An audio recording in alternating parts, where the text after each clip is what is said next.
Hello दोस्तों, नमस्कार। स्वागत है आपका आपके अपने महावीर एकेडमी यूट्यूब चैनल में। तो दोस्तों, क्लास 10th के चैप्टर नंबर 4 क्वाड्रेटिक इक्वेशन की प्रश्नावली 4.3 को आज सॉल्व करते हैं। उसके मोस्ट इंपॉर्टेंट क्वेश्चन जो बोर्ड एग्जाम 2027 में आने की संभावना है। तो चलिए देखते हैं इसमें क्या बोल रहा है। फर्स्ट क्वेश्चन में कि निम्न द्विघात समीकरणों की प्रकृति ज्ञात कीजिए, यदि मूलों का अस्तित्व हो तो उन्हें ज्ञात कीजिए। ठीक है, तो क्या करना है, ये द्विघात समीकरण जो दी गए ना, तो मूलों की प्रकृति ज्ञात करना है हमको। तो मूलों की प्रकृति से मतलब ये है कि मूल कैसे होंगे, वास्तविक होंगे या काल्पनिक होंगे, है ना। तो देखिए वो कंडीशन बता देता हूँ मैं आपको। आपको पता होना चाहिए विविध कर। विविध कर क्या होता है, d बराबर b² माइनस 4ac। तो b² माइनस 4ac जो है ये विविध कर होता है।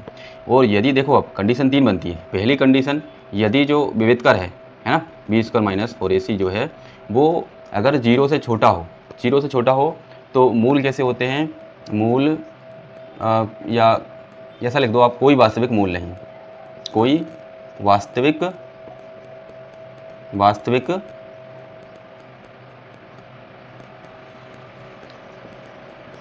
मूल नहीं।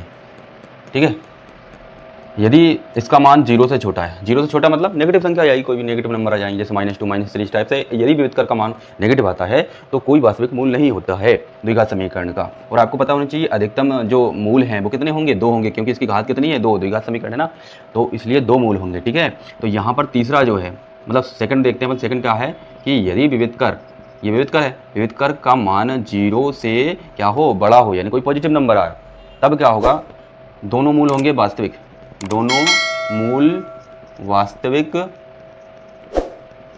होंगे। द्विघात समीकरण के दोनों मूल कैसे होंगे, वास्तविक होंगे। और थर्ड कंडीशन क्या है, थर्ड कंडीशन है मान लो ये 0 भी तो आ सकता है ना, b² माइनस 4ac क्या हो सकता है, 0 के बराबर ही तो आ सकता है। तो इस कंडीशन में क्या होगा, इस कंडीशन में हाँ यहाँ पर एक बात और रखना कि दोनों मूल वास्तविक होंगे तथा भिन्न होंगे। तथा कैसे होंगे, भिन्न होंगे, भिन्न यानी अलग अलग होंगे। ठीक है ना, जैसे एक 2 आ रहा है तो एक 3 आएगा, इस टाइप से। अब देखो यहाँ पर b² माइनस 4ac अगर 0 आ गया, विविध का 0 आ गया, तो क्या होंगे, दोनों मूल वास्तविक तो होंगे ही। ठीक है ना, वास्तविक तथा बराबर होंगे, है ना। दोनों मूल वास्तविक तो होंगे ही लेकिन बराबर भी होंगे इस कंडीशन में। ठीक है, ये तीनों कंडीशन आपको याद रखना है। ठीक है ना, और यही आपसे क्या है एग्ज़ाम में पूछ लिया जाता है ऑब्जेक्टिव क्वेश्चंस में, है ना। तो इसलिए ये मान के चलो, ये आपका 1 नंबर का आपका ये भी साथ में कंप्लीट हो रहा है ना। तो चलिए आगे हम देखते हैं, आप इनका सॉल्यूशन देखते हैं। तो फर्स्ट क्वेश्चन जो है ये वाला, इसको देखते हैं हम, है ना। फर्स्ट क्वेश्चन क्या है, 2x² minus 3x plus 5 is equal to 0। तो देखो यहाँ पर उन्होंने द्विघात समीकरण की प्रकृति ज्ञात करने के लिए बोला, तो उसके लिए क्या करना पड़ेगा हमको, उसके लिए विविध कर निकालना पड़ेगा। तो इस यहाँ पर सबसे पहले देखते हैं हम, जो मानक रूप होता है ना समीकरण का, क्या होता है द्विघात समीकरण का मानक रूप, x² plus bx plus c बराबर 0। तो इससे तुलना करते हैं। तो यहाँ पर a के स्थान पर क्या है, a बराबर है 2, b के स्थान पर क्या है, b के स्थान पर है -3, और c के स्थान पर क्या है, c के स्थान पर है 5। ठीक है, तो ये a b c निकाल लिया हमने। अब क्या करेंगे, जो विविध कर है उसमें मान रख देंगे। विविध कर है ना, डिस्क्रिमिनेंट डी से रिप्रेजेंट करते हैं, ये होता है b² माइनस 4ac। निकालते हैं इसको। b का मान कितना है, b का मान अपने पास है -3 का स्क्वायर करो -4 इंटू a का मान कितना है भाई, 2 है, और जो c है वो कितना है, 5 है। तो अब इसको देखते हैं, -3 का स्क्वायर कितना हो जाएगा, 9, माइनस ये कितना हो जाएगा, 4 दूनी 8, 8 पंजे 40, ये हो जाएगा माइनस का 40, -40 में से 9 माइनस कर देंगे, कितना बनेगा 31, और ये बड़ा वाला माइनस का है तो माइनस का 31, जो कि कैसा मान आया, ये 0 से क्या है, 0 से छोटा है। तो 0 से छोटी वैल्यू आई है इसकी। ये कौन सी कंडीशन बताई थी मैंने, ये कंडीशन होती है कि कोई वास्तविक मूल नहीं होंगे, द्विघात समीकरण के कोई वास्तविक मूल नहीं होंगे, है ना। तो हम लिखेंगे यहाँ पर, अतः दिए गए द्विघात समीकरण का कोई वास्तविक मूल नहीं है, ठीक है, ये हो जाएगा।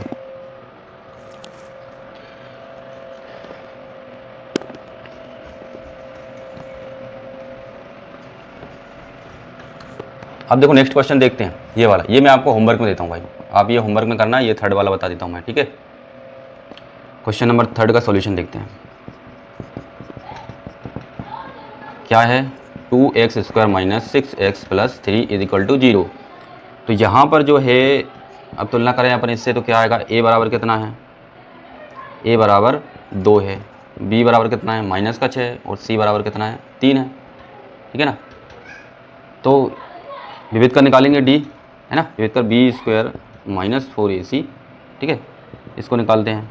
b के स्थान पर क्या है -6 का स्क्वायर करेंगे -4, a का मान कितना है 2, c का मान कितना है 3, 6 का वर्ग -6 का वर्ग कितना हो जाएगा 36, -4 दूनी 8, 8 3 24, 36 में से 24 घटा देंगे कितना बचेगा 12, 12 आया 0 से बड़ा, है ना, 0 से बड़ा आ गया। इसका मतलब क्या हुआ कि विविध कर क्या है 0 से बड़ा आया। अब 0 से बड़ा आया, इसका मतलब ये कैसा है, विविध का जो है 0 से बड़ा आया, इसका मतलब मूल कैसे होंगे, वास्तविक तथा भिन्न होंगे। हम लिखेंगे अतः मूल वास्तविक तथा भिन्न होंगे, ठीक है।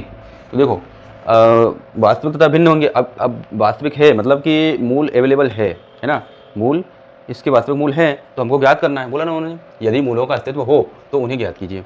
तो अब क्या करेंगे, हम इसको मूल ज्ञात करेंगे इसमें, ठीक है ना। तो मूल ज्ञात करने के लिए क्या करना पड़ेगा, अपन सूत्र विधि लगा देते हैं, है ना, हम जो है श्रीधराचार्य की सूत्र विधि लगा देते हैं। तो सूत्र क्या है, x बराबर -b + √b² - 4ac, और अपान में क्या होता है 2a होता है। तो मान रख दो सभी के, -b तो माइनस, और b क्या है -6। यहाँ पर ध्यान रखना, आप लोग एक माइनस छोड़ देते हो, नहीं तो यहाँ सोचते हो कि ये वाला माइनस हो गया, है ना, तो माइनस नहीं छोड़ना है आपको, ये माइनस फार्मूले का है, और b के स्थान पर क्या है, b की वैल्यू -6, तो -6 ब्रैकेट में रखना है, ठीक है। प्लस माइनस का ध्यान रखना बेटा, प्लस माइनस की गलती से गणित में पूरा सवाल खराब हो जाता है ना। अब देखो इसका मान क्या रखेंगे, b² मतलब -6 का वर्ग -4, a का मान कितना है भाई 2 है, c का मान कितना है 3 है, ठीक है, और अपान में क्या हो जाएगा 2, a का मान कितना है 2। लेकिन अब देखो ये माइनस माइनस क्या हो जाएगा प्लस का 6, प्लस माइनस। अब इसको डबल से सॉल्व नहीं करना है, दोबारा सॉल्व नहीं करना है, इसको ही तो हमने सॉल्व कर चुके हैं। ये कितना था 12, तो बस यहाँ करनी में अंदर रख दो कितना 12, और बट्टे में कितना है 2 दूनी 4 है, ठीक है।